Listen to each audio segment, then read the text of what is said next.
The City at World's End. Chapter 8. Middletown Calling. When Keniston awoke, he lay for some time in his blankets looking around the great room, with the same feeling of unreality that he felt now each morning. It was quite a large room, with graceful curving walls and ceiling of soft-textured ivory plastic.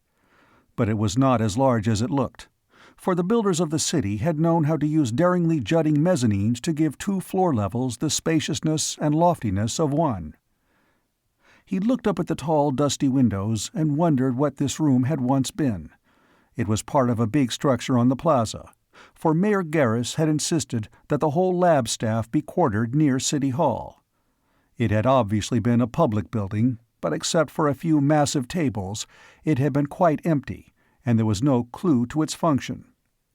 He looked around at the others on the row of mattresses. Hubble was still sleeping calmly. So was Bites, with the slight, groaning stirrings of slumbering age.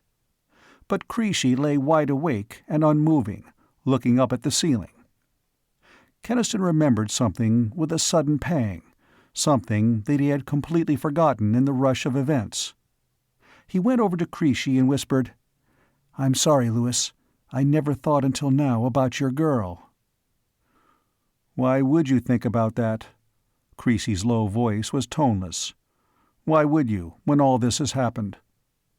He went on, as tonelessly, "Besides, it was all over a long time ago. For millions of years now, she's been dead." Keniston lingered a moment, seeking something to say, remembering now Creasy's eager talk of the girl he was soon to marry, the girl who lived 50 miles away from Middletown. He could find nothing to say. Creasy's tragedy had been repeated many times among these people, the mother whose son had gone to California, the wife whose husband had been upstate on a business trip, the lovers, the families, the friends, divided forever by the great gulf of time. He felt again a great thankfulness that Carol had come through with him, and a renewed determination to hold her against anything. Keniston was lighting his morning cigarette when the others rose. He paused suddenly and said, "I just thought—" Hubble grinned at him. "Yes, I know. You just thought about tobacco. You and a lot of people will soon have to do without." As they went out to get their breakfast at the nearest community kitchen, Hubble told him what was going forward. "McLean's going back to Middletown to bring gasoline engines and pumps. We have to get water flowing in the city system at once, and it may be a long time before we can figure out its pumping power. They seem to be atomic engines of some sort, but I'm not sure." "What about food rationing?" "Food and medicine will all go into guarded warerooms. Ration tickets will be printed at once. Use of cars is forbidden, of course. Everybody is restricted to their own ward district temporarily, to prevent accidents in exploration. We've already organized crews to explore the city." Keniston nodded. He drew the last drags of a cigarette, suddenly precious, before he spoke. "That's all good. But the main problem will be morale, Hubble." He thought of Carol as he added, "I don't believe these people can take it, if they find out they're the last humans left." Hubble looked worried. "I know, but there must be people left somewhere. This city wasn't abandoned because of sudden disaster.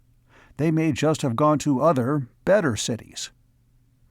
"There wasn't a whisper on the radio from outside Middletown," Keniston reminded. "No, but I believe they used something different from our radio system. That's what I want you for this morning, Ken. Bites last night found a communication system in a building near here. It has big apparatus that he thinks was for televisor communication. That's more in your field than ours." Keniston felt a sharp interest, the interest of the technician that not even the world's end could completely kill. "I'd like to see that." As they walked through the cold red morning, Keniston was surprised by the unexpectedly everyday appearance of this alien city beneath the dome. Families were trooping toward the community kitchens with the air of going on picnic. A little band of children whooped down the nearest street. a small, woolly dog racing beside them with frantic barking. A bald, red-faced man in undershirt and trousers smoked his pipe and looked down the mighty street with mild curiosity. Two plump women, one of whom was buttoning a reluctant small boy into his jacket, called to each other from neighboring doorways. "And they say that Mrs. Byler's feeling better now, but her husband's still poorly." "Human beings," said Hubble, "are adaptable. Thank God for that. But if they're the last, they won't be able to adapt to that." Hubble shook his head. "No, I'm afraid not." After breakfast, Bites led them to a big square building 2 blocks off the plaza. Inside was a large, shadowy hall in which bulked a row of tall, square blocks of apparatus. They were obviously televisor instruments. Each had a square screen, a microphone grating, and beneath that a panel of control switches, pointer dials, and other less identifiable instruments. Keniston found and opened a service panel in the back of one. Brief examination of the tangled apparatus inside discouraged him badly. They were televisor communication instruments, yes, but the principles on which they worked are baffling. They didn't even use vacuum tubes. They'd apparently got beyond the vacuum tube. "Could you start one of them transmitting again?" Keniston shook his head. "The video system is absolutely beyond me. No resemblance at all to our primitive television apparatus." Hubble asked, "Would it be possible then to use just the audio system? Use one of them as a straight sound radio transmitter?" Keniston hesitated. "That might be done. It'd be mostly groping in the dark. But there are some familiar bits of design." He pondered, then said, "The power leads come from outside. See anything around here that looks like a power station?" Old Bites nodded. "Only a block away. Big shielded atomic turbines of some kind, coupled to generators." "We might spend years trying to learn how to operate their atomic machinery," Keniston said. "We could couple gasoline engines to those generators," Hubble suggested. "It'd furnish power enough to try one of these transmitters." Keniston looked at him. "Yes, if there are any of them, they'd not hear our kind of radio calls. But this is their own communication setup. They'd hear it."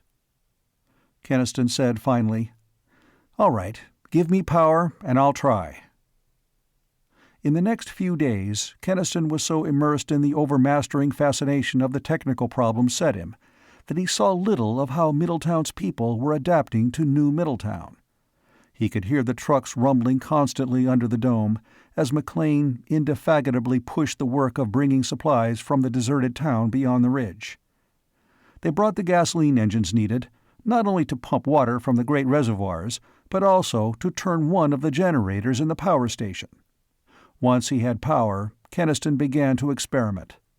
Realizing the futility of trying to fathom the principles of the strange super radio transmitters, he tried merely to deduce the ordinary method of operating them. The trucks brought other things: more food, clothing, furniture, hospital equipment, books. McLean began to talk of organizing a motor expedition to explore the surrounding country, and meanwhile the crews already organized to explore New Middletown itself were searching every block and building.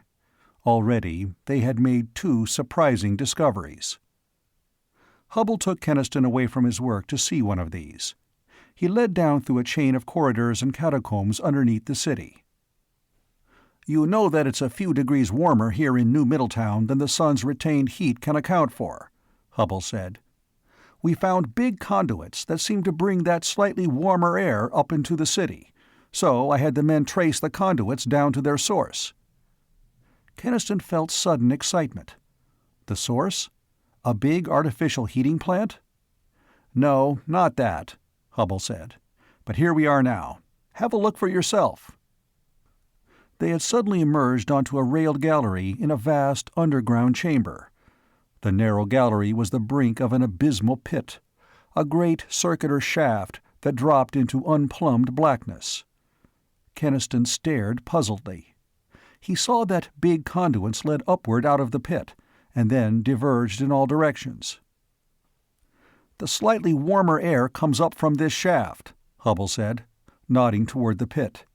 He added, "I know it sounds impossible, to our engineering experience, but I believe this shaft goes downward many, many miles. I believe it goes down into Earth's core." "But Earth's core is incredibly hot," Keniston objected. "It was hot, millions of years ago," Hubble corrected. "And as it grew cooler, as the surface grew cold, they built this domed city, and maybe others like it, and sank a great shaft downward to bring up heat from the core. But Earth's core is even cooler now, almost cold. And now there is only a trifle of heat from it to warm the city a little." "So that's why they couldn't live here anymore. It was the Earth heat they depended on, and that ran out," said Keniston a little hopelessly. The second discovery was made by Jennings, a young auto salesman who headed one of the exploration crews. He brought news of it to the scientists, and Keniston went with Bites and Creasy to see it. It was simply a big, semicircular meeting hall in one of the larger buildings, with tiers of several hundred seats. "A council room, or lecture hall, maybe?" said Bites. "But what's unusual about it?" "Look at those seats in the second tier," said Jennings. They saw then what he meant. The seats in that tier were not ordinary metal chairs like the others. They were different from the chairs, and different from each other. Some of them hardly looked like seats at all. One row of them were very wide and flat and low, with broad backs that flared in a little inward. Another row were very narrow seats that had no backs at all. Still, others looked a little like curved lounging chairs, but the curve was an impossibly deep one. "If they're seats," said Jennings, "they weren't intended for ordinary human people to sit in." Keniston and the others looked at each other, startled. He had a sudden grotesque vision of this hall crowded with an audience partly human and partly— what? Had humanity, in the last ages, shared the Earth with other races that were not human? "We are all jumping to conclusions." Bite's voice broke the spell. "They may not be seats at all." But he added to Jennings as they left, "Better not tell the people about this. It might upset them." What the other exploration crews had found was summarized in a short speech by Hubble at the big town meeting of Middletown's people held in the plaza on Sunday afternoon. There had been church services that morning, services without bells or organs or stained glass, but held in lofty, shadowy rooms of cathedral solemnity. The first town meeting of New Middletown followed. Loudspeakers had been set up so that all in the big plaza might hear, and Mayor Garris, an older-looking, humbled Mayor Garris, spoke to them. He was stumblingly encouraging. The ration system was working well, he told them. There was no danger of starvation, for hydroponic farming would soon be started. They could live in New Middletown indefinitely, if necessary. "Dr. Hubble," he added, "will tell you of what was found in New Middletown by the exploring crews." Hubble was concise. He emphasized first that the original inhabitants of New Middletown had apparently left it deliberately. "They took their personal belongings, their books, their clothing, their smaller apparatus, instruments and furnishings. What they left were things too massive for easy transportation. That includes certain machinery which we think was atomically powered, but which must be studied with great care before attempts at operation can be made.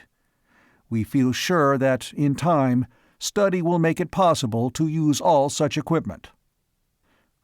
Mayor Garris rose to add eagerly, "And at least one piece of equipment is now ready to use.